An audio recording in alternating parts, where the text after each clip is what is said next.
Hey guys, welcome back to our channel. In this tech tutorial video, we're going to reveal to you how you can translate your databases and pages in your Notion workspace without using any external translation app, software, or AI.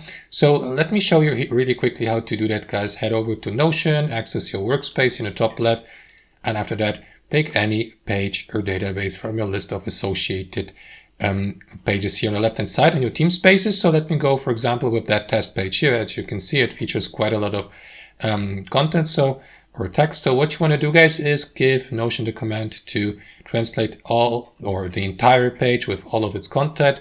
You can do that by simply clicking on these three dots here in the top right, and after that select or hover your mouse over translate here and pick your output language. As you can see, English is the detected default language, but you may translate or give Notion the command to translate your page to any of these supported languages, which include Spanish, Portuguese, Korean, Italian, Indonesian, and so on and so forth. So let me translate it to French, for example. Give it a brief moment, and as you can see, the entire page has been translated into French, including commands and the interface and so on and so forth. So that's basically it, guys. That's how I do it. Thanks for watching. Hope you enjoyed this video, and we'll see you next time on our channel.